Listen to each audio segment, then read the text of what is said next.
Eita. Fala, seus mal diagramados, não existe lugar do mundo no qual você não se Eu depara. não sigo o Galãs Feios, cara. Faz tempo que eu deixei. Tem uma hora que achei que ficou repetitivo.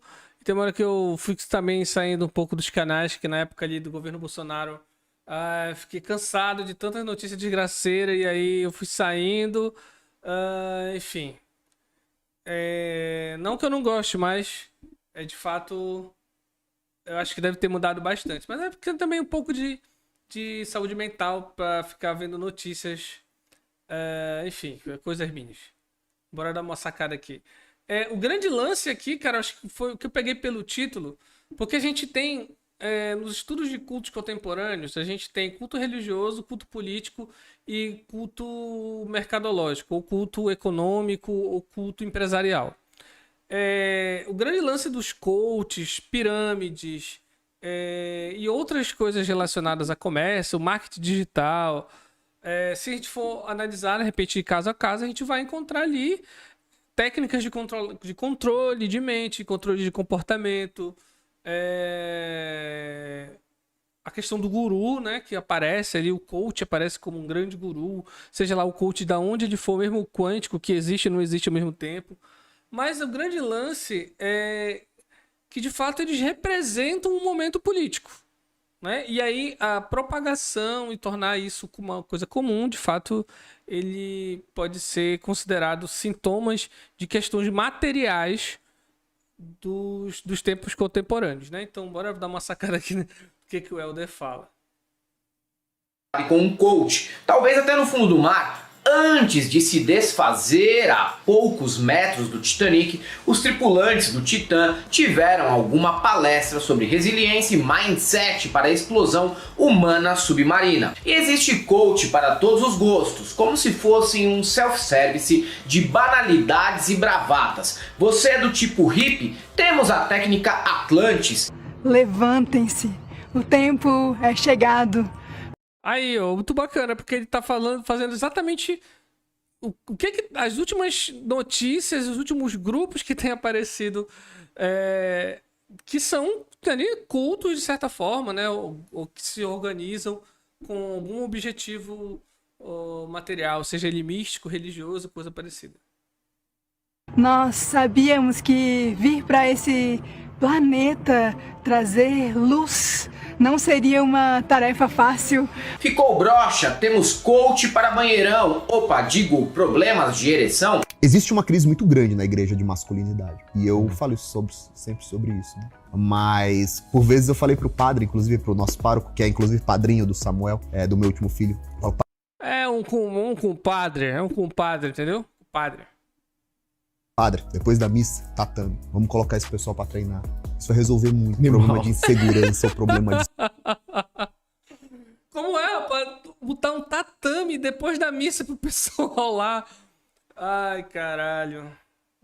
Nosso, o padre agora faz boxe lá. É mesmo? Tá. Talvez você curta mais o estilo Evangê de cabelo na bunda e saião. Bem, temos a levita Vitória Souza. Vitória, você é louca! Amassou R$100. Eu vi 2 minutos, foi a história dela comparando o iPhone com alguma coisa assim, tipo, o Deus dela queria, ela queria um iPhone e tal, assim, mas uma analogia bem rasa, né? Enfim, eu não aguentei não. Acabei de amassar. Vem cá você aqui, jovem, vem cá. Quanto que eu tenho aqui na minha mão? R$100. R$100. Se eu te dar esses R$100, você vai querer? Sim, Mas ele não tá amassado? mas ele ainda tem valor. Mas vai que você é da galera Big Bang Theory e estude física quântica. Aí temos coach quântico. Ai, ai. Ai, ai. Eu lembro, a gente maratonou esses últimos meses aí o Big Bang Theory, né? E aí tem um episódio, um dos últimos episódios já, quando o Sheldon tem indicado junto com a Amy para o Nobel, e aí aparecem os 2 cientistas que teriam comprovado as teorias dele, né? E aí eles estão tendo uma discussão porque o Sheldon não concorda, o cara fez plágio e tal. E aí o cara solta um meio, tipo, o Sheldon fala uma coisa, ele fala outra e ele diz pro Sheldon. Porque ciência é assim mesmo, né? Cada um tem a sua opinião. Ai, ai, é muito bacana esse episódio.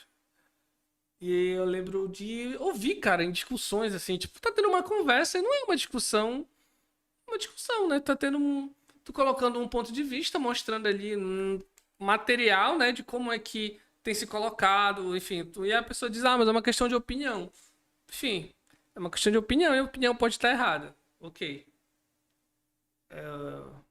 Também. Sumidíssima aqui do YouTube, hein? Pra quem me acompanha no Instagram já sabe que hoje em dia eu sou coach quântica. Não vou nem entrar no modo palestrinha e tentar explicar a história do coaching ou mesmo o que é um coach. Faço isso de consciência limpa. Nem mesmo os caras conseguem definir o que é o coaching ou aquela caralhada de termos em inglês. Mentoring, Mindset, Counseling e Coaching. Mas tenho certeza que assim que um vídeo, seja de pastor, seja de autor de livro de autoajuda, aparecer no seu Reels de Instagram, você sabe de imediato que é um coach falando bobagem. Pior ainda é tentar saber em qual área esses caras atuam especificamente. Existe coaching de emagrecimento, finanças, espiritual, relacionamento, life coach esportivo, comunicação, carreira executiva, empresarial, líder coach. Acho que quando começou a popularizar esse negócio aí de coach, eu pensei, olha que bacana, né? Poder ajudar as pessoas. E aí eu fiquei pensando que eu podia ser um coach de ideias, né? Tu me paga pra eu ter ideias. Vou te ajudar como ter ideias. Ainda bem que eu despertei. Tomei a Red Pill e saí dessa Matrix. Coach, vendas, performance e equipes. Noel Gallagher, Alex Turner, Dave Grohl. Ai, ai. Caio de Arruda Miranda.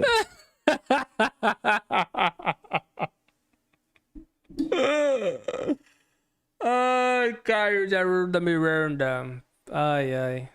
Coaching, pelo visto, é como aquele restaurante que faz churrasco, sushi, pizza, bolo para casamento e hambúrguer. Faz de tudo um pouco, só que tudo com retrogosto de vazio existencial. E claro, a formação de um coach é uma terra de ninguém. Não se sabe ao certo quem é ou não é coach no país. Segundo o Instituto Brasileiro de Coaching, o IBC, eles já formaram mais de 500 mil alunos, enquanto a Federação Brasileira de Coaching Integral Sistêmico, Febracis, diz ter soltado no mundo mais de 30 mil coaches. Apesar disso, a sedução pela carreira cada vez mais cresce. Pegue um Paulo Vieira, um dos mais bem-sucedidos coaches brasileiros, com 3 milhões de livros vendidos e 3,7 milhões de seguidores nas redes sociais. Antes da pandemia, faturava 200 milhões e agora planeja chegar a 1 bilhão em 2023. Diante desses números, quem não quer fazer um curso para vender curso de como ser bem-sucedido vendendo o curso sobre ser bem-sucedido sem nunca ter vendido nem espetinho de gato na porta do estádio, mas quem sabe enricar vendendo curso de curso.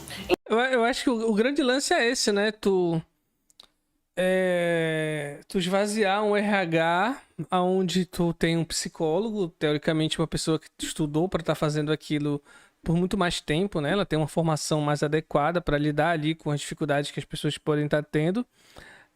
Mas aí, na onda neoliberal, que eu acho que deve falar aqui, né?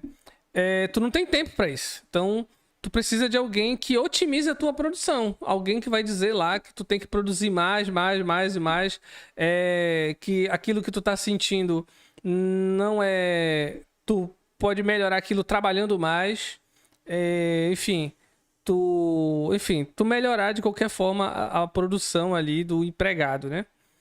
Eu acho que é mais ou menos nesse sentido que ele quis dizer assim. E aí é mais fácil fazer isso, né?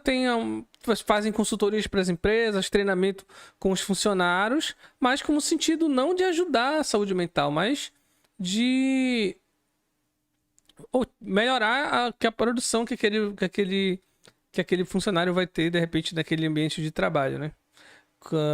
Acho que é mais ou menos por isso que... Bora ver.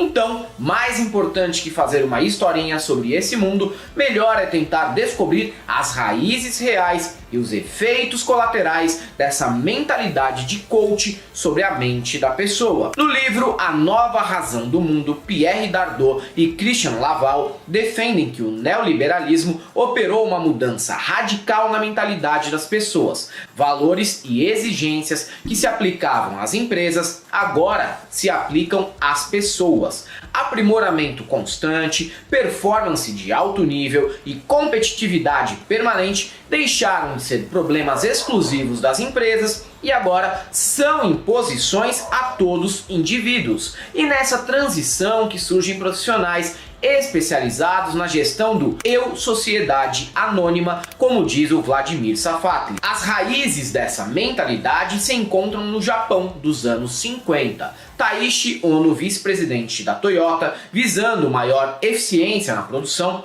começou a comparar a gestão da empresa com os esportes. Para ele, o mais importante ponto em comum entre os esportes e o trabalho é a necessidade contínua de praticar e treinar. Não é uma relação para o bem-estar do trabalhador, vejam bem, e sim para melhorar a eficiência da produção industrial. Não existe mais o ser humano e sua profissão, na qual você, após trampar, pode pelo menos tentar um lazer, que seja beber até dormir no sofá enquanto assiste a segunda divisão do campeonato potiguar ou gastar todo o seu salário em bet faria apostas.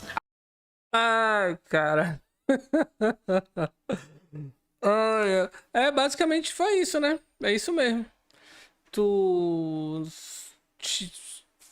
tira o modo de produção, ele toma conta de como a gente interage com como a gente produz, de como a gente se relaciona com a gente, como a gente lida com os nossos problemas. E aí de certa forma, passa a ser ali uma religião secular, né? Ou um culto, uma doutrina secular de atuação no mundo, né? Tipo, de ordenar de que maneira tu tem que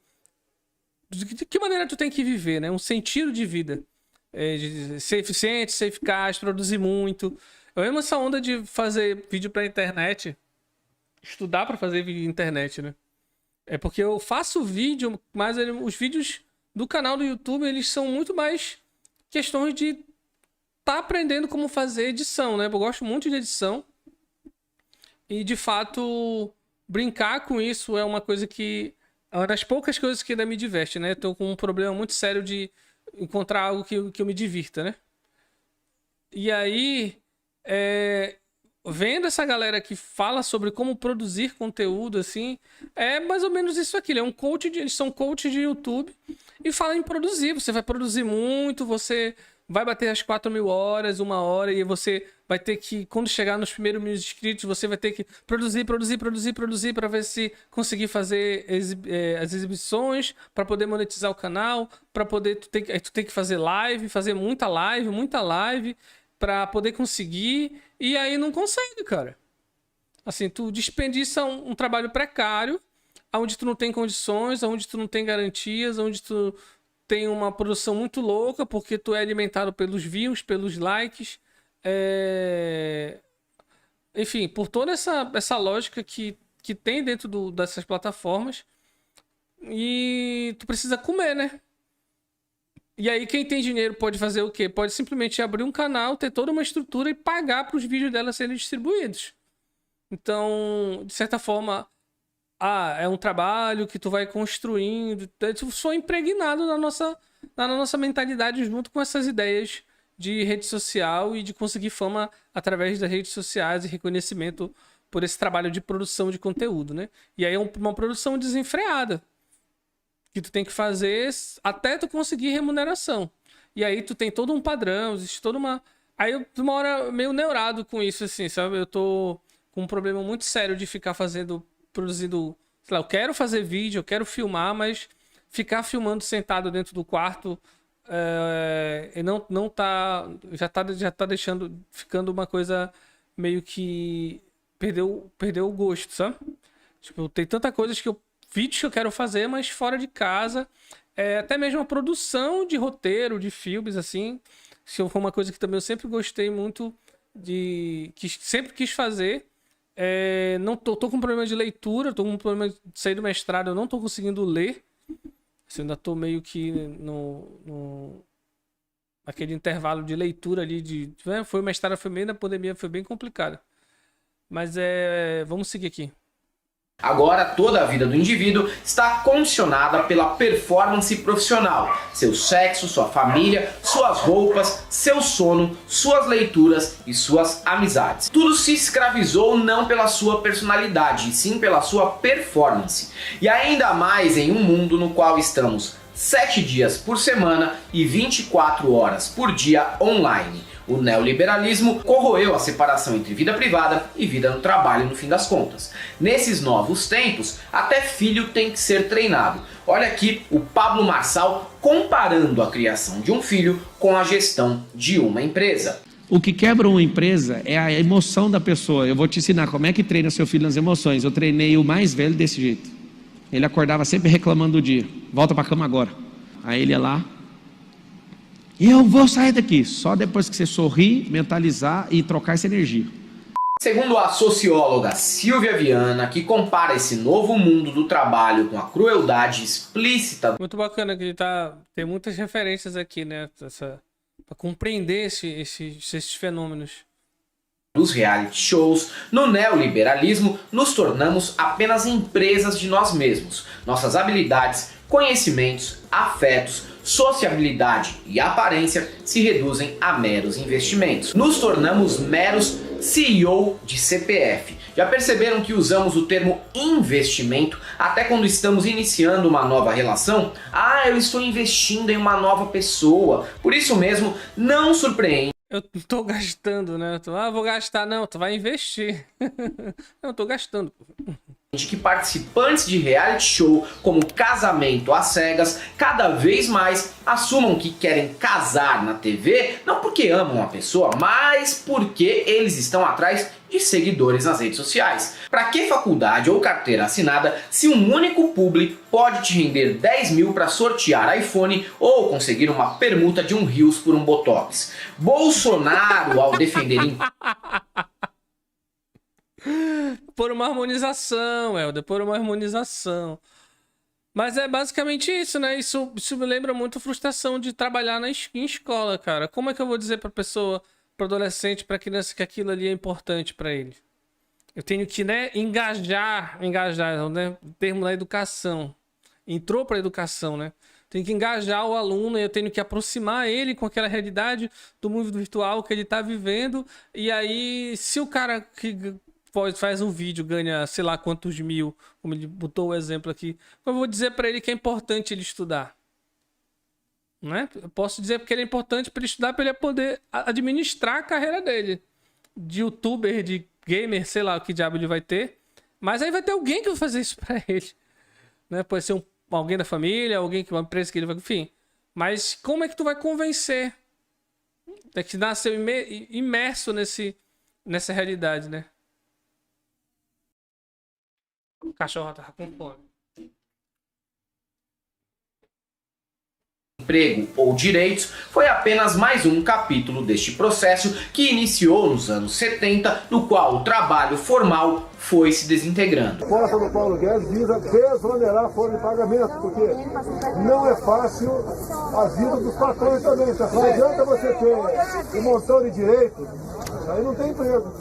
Pergunte para si mesmo há quanto tempo seus amigos e parentes, e até mesmo você, não tem um trampo de carteira assinada. Cada vez mais crescem os bicos, os trabalhos temporários ou subcontratados. O mundo mágico do estudar, fazer faculdade e arrumar um bom emprego até se aposentar está se tornando uma realidade tão distante quanto o feudalismo. Se bem que não surpreenderia... Cara, é assim, quando eu terminei a faculdade, no outro ano eu fiz um concurso, e aí eu passei no concurso, só que eles só chamaram no ano seguinte, né? Então eu passei um ano desempregado, trabalhei 2-3 meses numa escola particular, e aí quando foi no início do outro ano, foi quando eu saí de casa e passei nesse outro concurso. Eu fiquei 2 anos, foi 2 anos e meio mais ou menos nesse outro concurso, que era uma prefeitura, e depois eu passei num outro concurso no estado, que é onde eu tô agora. Só que no meio da pandemia eu tinha passado num outro concurso, numa outra prefeitura fora daqui do estado, que era eu não tava morando aqui no Pará, né? E aí, cara, a realidade do trabalho lá do concurso era outra completamente diferente, assim. O concurso só te garantia o mínimo das 20 horas semanais. Né? Aquele aumento para carga horária total de trabalho, né? Ele já conta como um outro cargo. Então não era garantido. De um ano para o outro, de um semestre para o outro, tu ficava alguns meses sem receber o teu salário integral trabalhando 2 turnos. E isso foi um inferno, né? Porque eu não estava acostumado com isso. Então, para administrar, o salário era bem menor.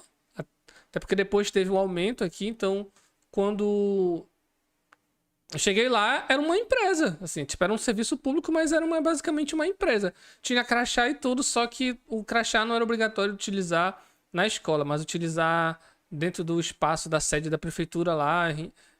Eles utilizavam o crachá de identificação. E aí, o aumento que se tinha a partir do cargo que tu tinha das 20 horas, tu recebia como horista.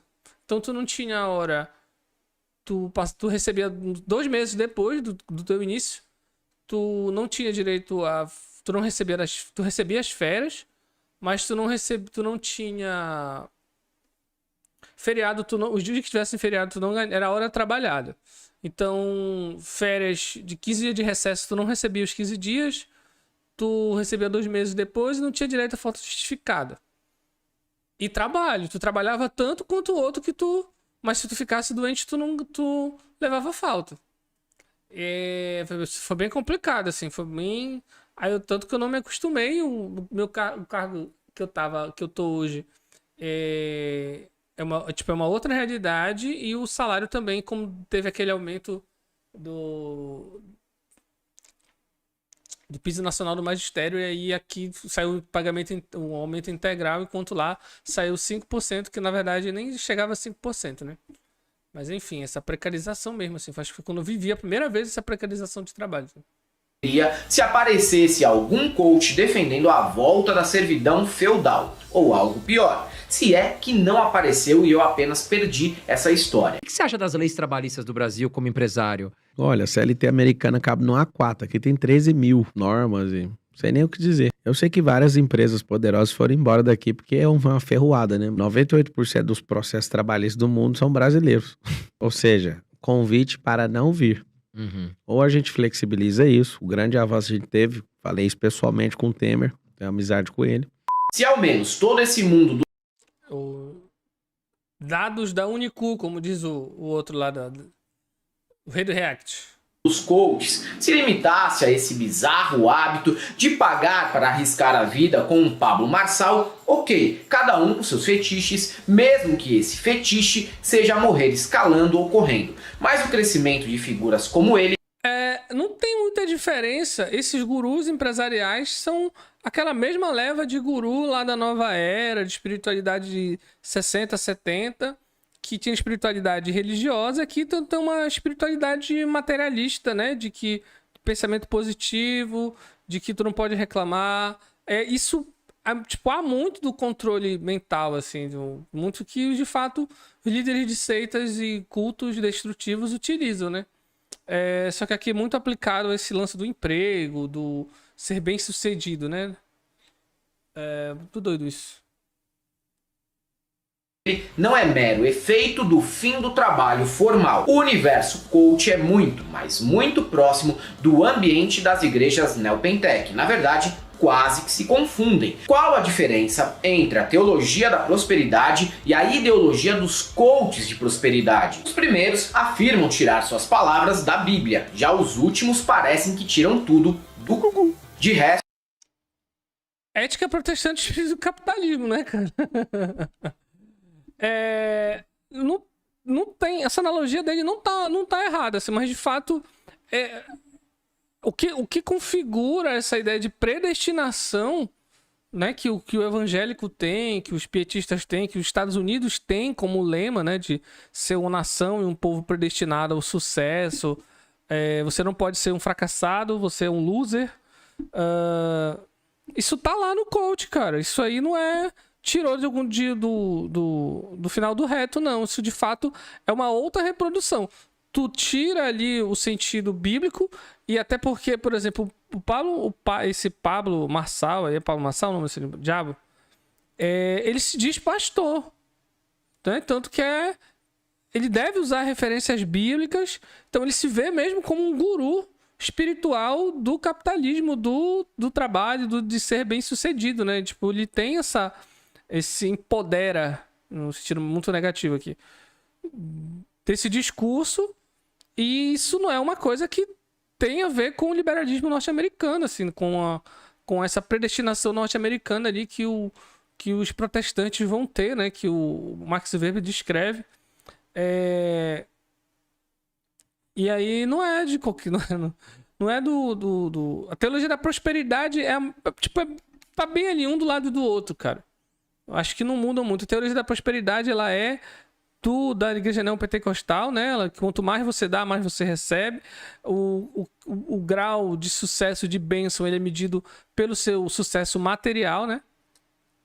E aí, os dois ali estão muito próximos, só que um usa muito essa ideia, tá muito impregnado com o discurso religioso, com o discurso dos milagres, do sobrenatural influenciando a tua vida, e o outro com a questão da individualidade, né? Do indivíduo.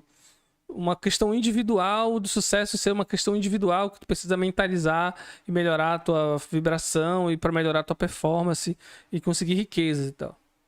E o Pablo, acho que ele junta os dois, assim. São discursos indistinguíveis. Prova disso é que muitas vezes não conseguimos saber se estamos diante de um pastor ou de um coach. O Pablo Marçal mesmo me confunde muito nesse sentido. Faça o teste aí. Esse vídeo é de pastor ou de coach? Enquanto não couber na sua mente, não cabe na sua mão. Enquanto a sua mente não conseguir definir que é possível, as coisas não vão vir para você. Pessoas que só alcançam em suas mãos porque sua mente já recebeu a informação e já aceitou. Afinal de contas, a busca desesperada... Só vou dizer que é de pastor porque eu vi a Bíblia ali em cima do púlpito, né? Mas esse trecho de recortado é puramente coach. Principalmente psicologia positiva, né? Eu acho que a gente consegue uma definição aqui do que é psicologia positiva. O que é psicologia positiva? Numa resposta rápida, do blog da PUC. Da PUC do Rio Grande do Sul. Mais uma cadeira de abordagem teórica, é um movimento científico com pesquisa de estudiosos do mundo inteiro, cuja pesquisa busca comprovar que o homem pode ser mais feliz e ter uma vida melhor. Só que isso aqui, né, a gente tá falando ali de psicólogos tratando isso, mas quando sai pro senso comum, provavelmente vai ter... É um movimento dentro da psicologia, né? Uma abordagem da psicologia, será que é isso? Não é uma abordagem teórica, seria uma abordagem prática. Enfim. Mas é basicamente utilizar esses elementos, né? De tu ser mais feliz. Isso é ótimo, né? Emoções positivas, engajamento, relacionamento, significado e realizações. Isso é a cara de empresa, mano. Esperada por prosperidade não é apenas aplicar à vida do fiel a mesma coisa que se aplica a uma empresa. Daí que as conversas sobre empreendedorismo do abstrato, antipolítica e negação de toda e qualquer ação social que não seja para o lucro individual são valorizadas não só entre os coaches como nas igrejas. Não ache que os caras defendem Estado mínimo à toa. Muitos influencers ou políticos trocariam fácil a previdência social pelas igrejas e as universidades públicas por cursos de empreendedorismo no Hotmart. Por isso que essa aliança entre neoliberalismo, religião e coaching tem como alvos preferenciais instituições como sindicatos, órgãos públicos, escolas e universidades. Muito doido, né, isso? Porque tá impregnado, velho. Isso tá beira o conspiratório, mas tipo, tu tem dados evidentes de como é que isso está impregnado nas instâncias da nossa vida social. Está impregnado no Estado, está impregnado na empresa, nos filmes, está impregnado na mídia, na literatura que é consumida, no que a gente consome, enfim.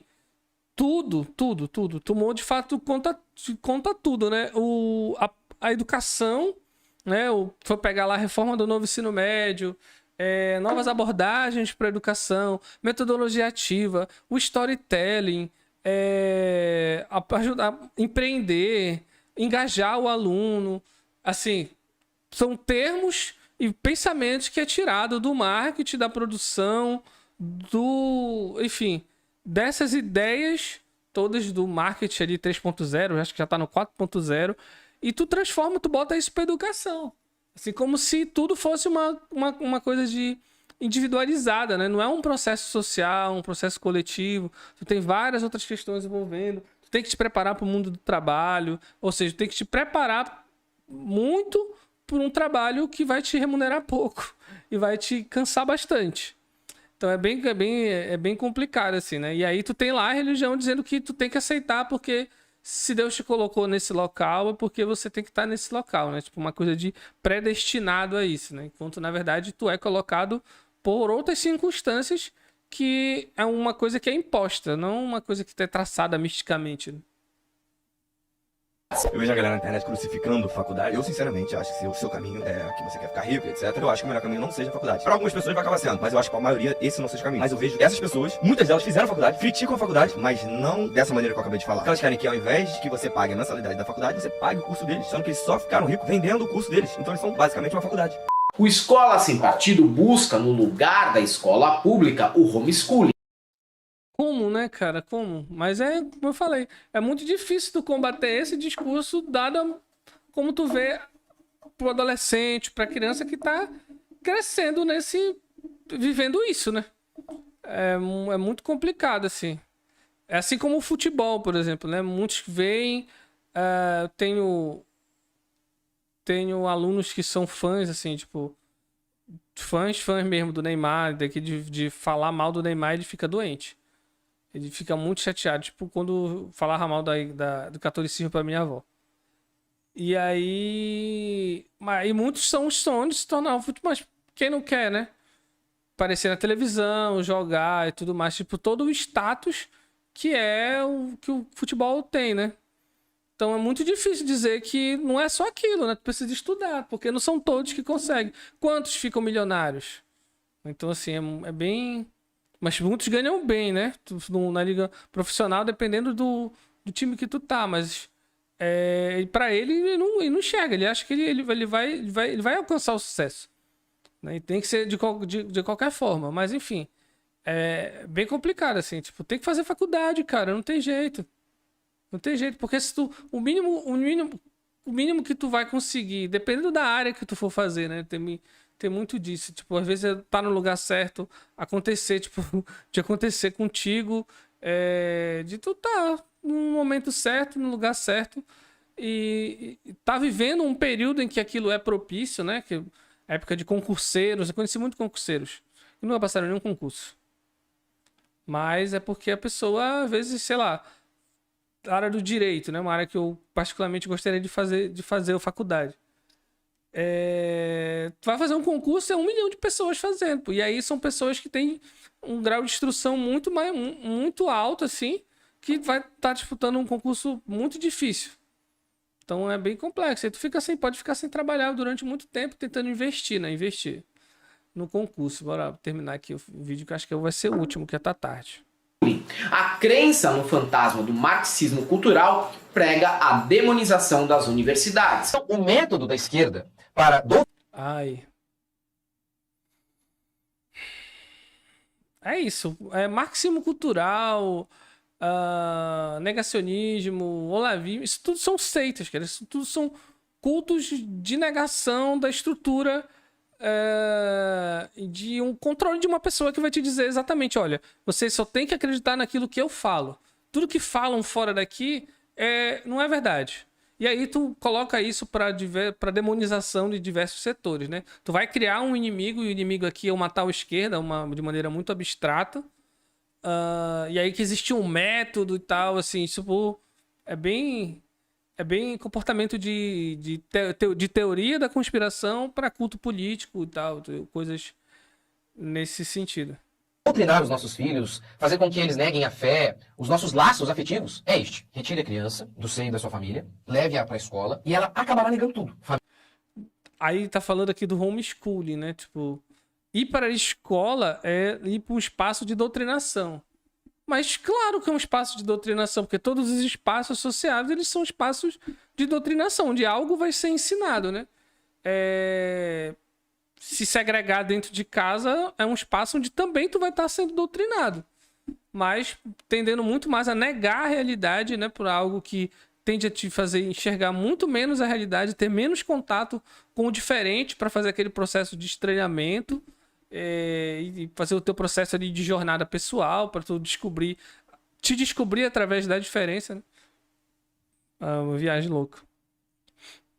Família, valores aprendidos em casa, amor pelos pais, tudo para ter a aprovação da maioria. Os sindicatos são vistos como antros de corrupção, mas imagina quem restaria como última proteção do trabalhador diante dos patrões na hora de uma demissão. Quando o interesse dos sindicatos está em jogo, eles gritam, eles esperneiam, se manifestam. E é quando eles gritam, esperneiam e se manifestam que o poder público segue pelo caminho correto.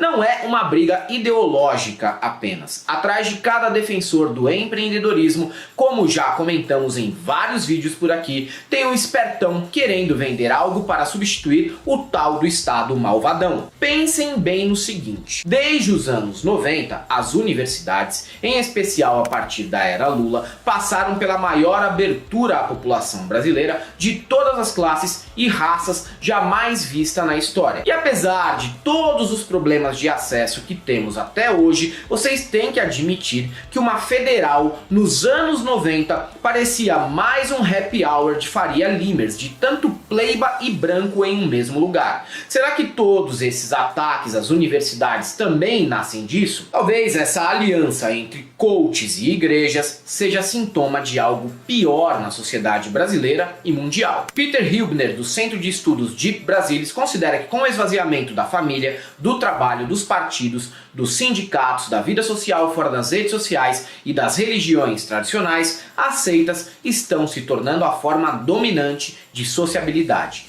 Peguem, por exemplo, bolsonaristas, seguidores de coach, evangélicos, fanáticos, olavistas, anarcocapitalistas e investidores de Bitcoin. Todos eles apresentam uma postura que lembra mais uma seita, estilo Reverendo Moon, do que qualquer outra coisa.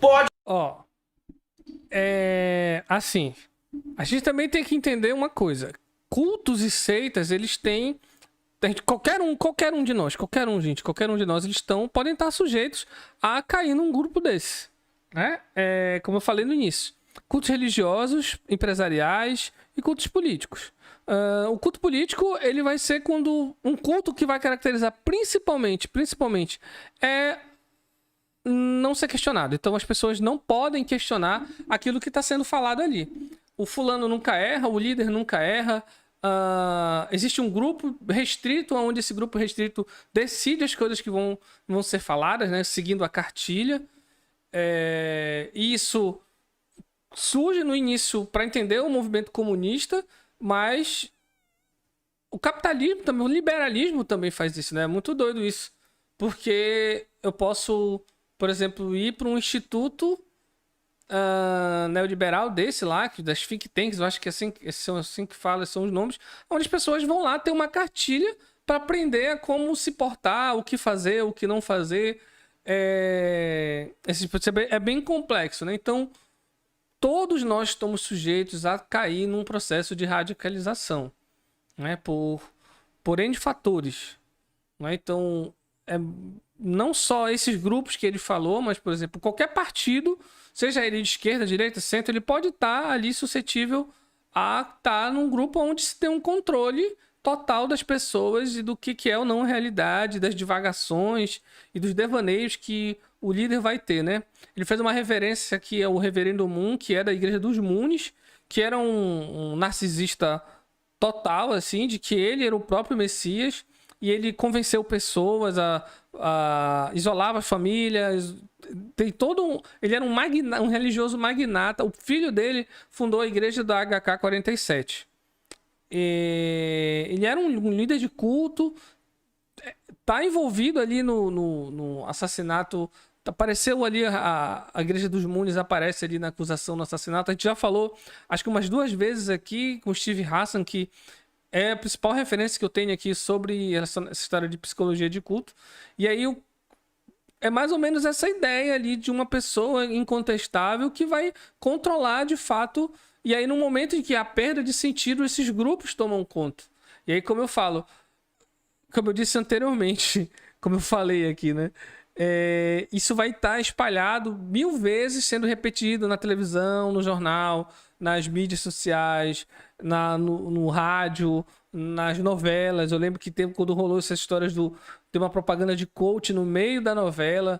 Então, assim, de uma maneira ou de outra, as pessoas vão se acostumando e normalizando. É igual a história do racismo que a gente viu anteriormente. É tão normal que eu não consigo identificar quando é que está acontecendo aquilo ou não, né? A não ser que seja uma coisa muito direta. É bem esse período, né? Essa loucura, assim, de entender como é que essas coisas funcionam. Pode perceber como os caras têm aquele mesmo jeito de doidinho de bairro, cheio de convicções pretensamente profundas que só ele entende e todos em volta são burros, mas... O exclusivismo do conhecimento, né? Essa cara do Helder ficou aqui ótima. Só eu sei, então, assim, vocês têm que seguir aquilo que eu tô falando, porque eu de fato sou desperto e só através de mim vocês vão conseguir entender tudo isso que tá aí, né? Meio que lembra, às vezes, teve uma experiência de professor na época que eu estudava, e que era assim, ele era uma pessoa muito carismática, mas ele não tinha essa pretensão de ser um líder de culto, mas as pessoas se encantavam pelo modo que ele falava e acabavam indo fazer o curso dele, ia seguir ele lá, meio que, tipo, essa influência mesmo, assim, sabe? Tipo, era uma coisa natural, não era uma coisa que ele forçava, assim, pelo menos eu penso. Eu nunca fui fazer o curso porque eu era liso. Então, é mais ou menos essa ideia. E as pessoas estão suscetíveis a isso, cara. Isso é muito foda. Mas ele, bom, ele é o fodão. Só ele entende de enriquecimento, guerra na Ucrânia e taxa Selic. Seja na igreja ou no curso online do Coach Zé Ninguém ou vendo Olavo no YouTube. Pra que faculdade? Eu vou ser rico, seja com hamburgueria, barbearia, gourmet, seja com dropshipping. No fim das contas, quer saber qual é o interesse de pastores e coaches? Que você pegue o dízimo que sustenta o avião particular dele ou que você compre o curso do último grande palestrante do universo. E caso você termine fudido, bem, você subiu a montanha sem equipamento ou fez maratona até morrer por culpa sua. Você é o único responsável pela sua empresa, que é você mesmo. Então, foda-se. O que seria mais neoliberal? A culpa é tua, porra. É muito fora isso, cara, porque tu tem uma sobrecarga de responsabilidade, porque tu acha que tu não tá dando o teu melhor, assim. Aí vem a história do síndrome do impostor e tal, né? Tu acha que tu não é capaz, porque tu não tá fazendo direito e tudo mais. É muito doido isso, mas aí tu tem uma esfera de influência, tá? Assim, quando a gente fala de culto e seita, que é um termo que a gente acaba nem utilizando muito pra estudar, né? A gente utiliza assim no senso comum, fora mas para vocês entenderem o que está sendo falado, né? Mas culto destrutivo, né? Então a gente sempre está numa esfera de influência. Só que essa influência, ela é uma influência positiva ou uma influência negativa? Então, se é uma influência que te isola da sociedade, que te isola das pessoas, faz um isolamento familiar, você passa a consumir só aquilo que aquele grupo ou que aquela pessoa está dizendo que você tem que fazer, porque só através daquilo tu vai conseguir te libertar, que você tem uma missão.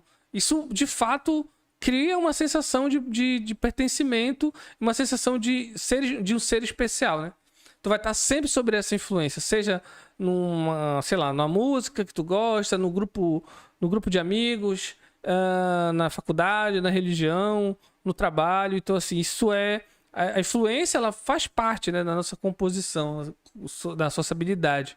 Só que uma influência pode ser uma influência negativa que pode levar a atrocidades dessas que a gente já viu por aí, que que nas últimas décadas esses líderes de seitas loucos aí fizeram as pessoas cometerem, né? Muito doido esse vídeo, cara. Eu vou já curtir aqui.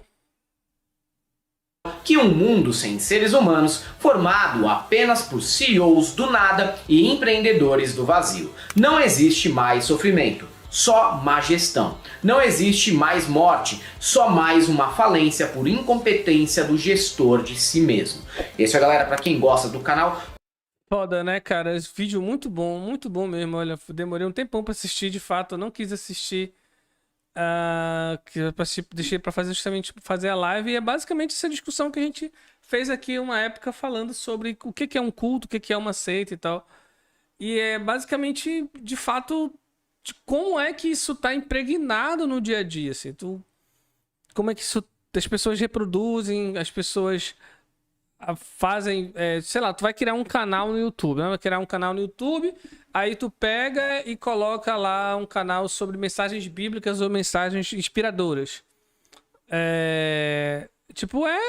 Parece que é um canal de coach, mas tipo, como é normal, cara, como isso acabou se tornando normal, e aí acaba que tu no papéis, coisas que tu precisa realmente tratar, tu não consegue porque tem a culpa, né? E é engraçado, entre dessas doidices aí, como, por exemplo, constelação familiar. Eu entendo muito pouco, tá, gente? Ou quase nada. Mas das coisas que eu consumi, que falavam sobre uma das problemáticas, é a vítima ser culpabilizada. E isso é uma coisa muito séria, que lembra muito o que ele acabou de falar aqui, né? A culpa é completamente sua, assim. Se, ao mesmo tempo que o sucesso... Se tu conseguir o sucesso... Você é mérito próprio, tem um mérito próprio, mas se você perdeu, também é culpa sua. Não tem nenhum fator externo que levou você a não conseguir os seus objetivos ou a sua riqueza material. Muito doido, muito doido. Gostei pra caramba esse vídeo, ó. E é isso, cara. Eu tenho que ir porque tô cansado já. E aí... É isso. Essa foi a primeira live para ninguém. 1000 anos de react. São, sei lá, foram 3 vídeos, já tem 50, né? Tem uns 47 ainda. Mas é isso, cara. Valeu. Eu vou compartilhar isso aqui lá, né? Vou fazer, acho que os cortes, se eu tiver paciência pra isso. Mas é isso. Uma hora dessa a gente tá voltando aí. Não esquece de curtir, compartilhar. A gente tem um vídeo novo aí que a gente tá falando sobre a religião das gays e o André Valadão. E é isso. Falou, valeu.